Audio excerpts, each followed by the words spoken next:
Bab 99.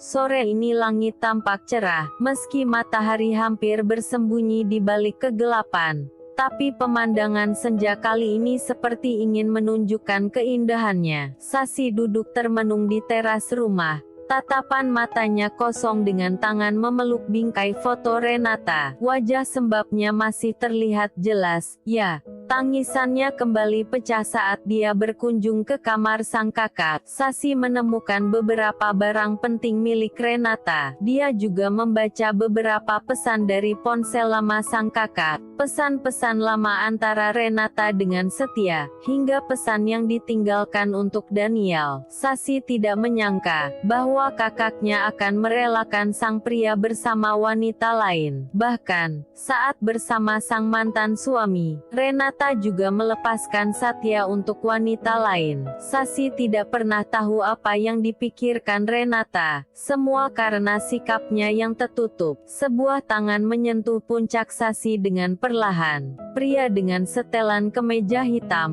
dan celana kain itu tersenyum. Wajahnya meneduhkan, hingga membuat Sasi mengusap jemarinya dengan lembut. Sasi tahu apa yang ada di pikiran pria itu. Seperti sebelumnya, sayang, sudah kukatakan untuk tidak memikirkannya. Sekarang ada apa? Tidak ada apa-apa, Mas. Aku hanya mengenang masa lalu saja. Kamu boleh mengenangnya, tapi jangan lupakan kondisimu saat ini. Iya, Mas, aku tahu itu. Ibu sedang apa di dalam? Sama seperti kamu, hanya duduk di kamar Renata, dengan menatap fotonya. Sebaiknya kamu masuk dan menenangkannya. Katakan seperti yang kukatakan padamu, sayang. Jangan sampai ibu sakit lagi hanya karena kepergian Renata. Iya, Mas, aku mengerti. Aku akan mengatakannya pada ibu. Tubuh Sasi beranjak dari kursi, lalu berjalan menuju kamar Renata. Sasi bisa melihat wajah sedih ibunya. Rini tampak memeluk foto anaknya, dengan bergumam tidak jelas. Sepertinya Rini mengulas apa yang terjadi pada anaknya itu. Penyakit yang datang, dan gitu cepat mengambil nyawa anaknya, membuat seluruh keluarga terkejut hingga tak percaya. Namun, jenazah Renata kini telah berada di rumah terakhirnya. Jiwanya sudah tenang di alamnya, dan hanya tersisa kenangan yang ada untuk keluarga. Ibu, panggil Sasi dari pintu kamar. Rini menatap sayu pada Sasi. Langkah Sasi mendekat,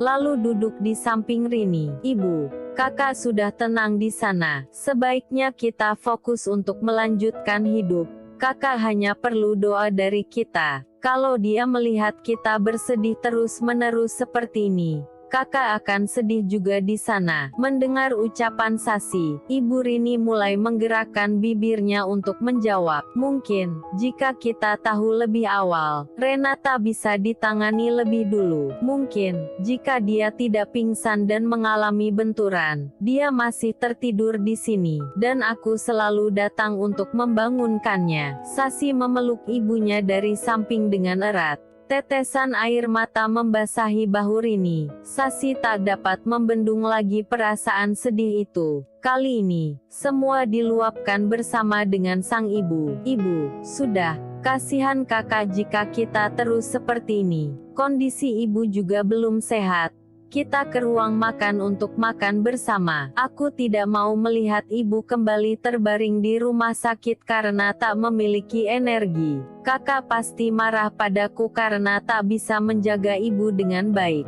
Aku tidak lapar, Sasi. Kamu saja yang makan. Kehamilanmu sangat membutuhkan perhatian, bukan? Jangan membuat cucuku tersiksa dengan tingkahmu yang sia-sia seperti ini. Sasi semakin mempererat pelukannya, lalu dengan perlahan melepaskan tangannya. Sasi kembali mengusap air mata yang masih mengalir di pipinya. Ibu, Sasi, kita makan yuk, ajak Elkan yang kini menggendong Celo. Sasi menatap keduanya, lalu tersenyum. Perlahan dia membantu Rini untuk berdiri dan berjalan ke ruang makan. Awalnya Rini menolak, tapi Elkan memaksa ibu mertuanya itu untuk mengisi perutnya dengan energi yang cukup. Mas, kamu juga makan ya? Iya, kalian duluan saja, aku masih menidurkan Celo. Kasihan dia sudah mengantuk sejak sore. Iya mas, nanti kita gantian saja untuk menemani Celo. Sudah, jangan memikirkan itu. Sekarang kalian makan dan jangan sampai menyisakan makanan. Sasi tersenyum. Elkan selalu perhatian padanya dan sang ibu. Itulah sebabnya dia merasa beruntung menikah dengan Elkan. Sasi melanjutkan kegiatannya dengan mengajak Rini menikmati hidangan yang sudah ada di meja makan. Meski awalnya tidak bernafsu memasukkan makanan itu ke mulutnya, Sasi pun mengalah dengan menyuapi ibunya, agar mau memakan semua makanannya. Ya Sasi tidak sanggup jika melihat ibunya sakit seperti sebelum ini. Melihat keadaannya saja membuat tubuh Sasi kaku, hingga tak mampu menatap wajah pucat itu. Bu, jangan sampai tersisa, aku akan dengan sabar menyuapimu. Ibu Rini tersenyum.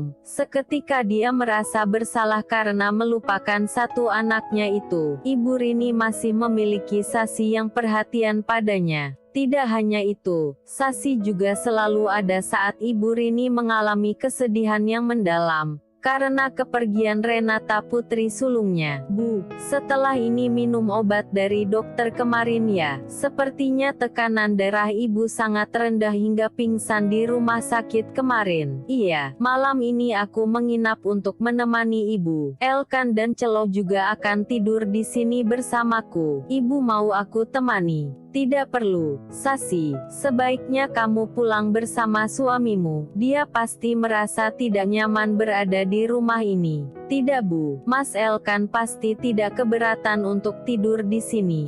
Rini kembali menggelengkan kepala. Dia mengingatkan Sasi tentang rumah tangga, yang tidak boleh dicampur aduk dengan urusan lainnya. Sasi, jangan egois. Sebaiknya kamu lebih memikirkan urusan keluargamu daripada ibu. Sasi merasa kecewa. Memang selama ini hanya Renata yang dekat dengan ibu Rini. Bahkan, kepergian Renata membuat Ibu Rini seperti kehilangan setengah jiwanya. Ya sudah Bu, tidak masalah. Aku akan pulang jika memang itu yang Ibu inginkan. Sudah, Ibu sudah kenyang. Sekarang kamu makan makananmu. Ibu ada di kamar jika kalian ingin berpamitan. Sasi mengangguk, lalu memanggil Elkan untuk makan bersama. Beruntung, saat Sasi memanggil suaminya, Celo sudah tidur di kamar lama Sasi. Jadi, kita tidak menginap malam ini. Tanya Elkan dengan wajah sayu. Mas pasti capek. Setelah ini kita pulang saja. Ibu juga mau istirahat katanya. Elkan memilih untuk tidak bertanya lagi, dan melanjutkan kegiatan makannya. Setelah semua barang masuk ke mobil, Elkan juga sudah menidurkan Celo di kursi khusus yang ada di bagian tengah mobil.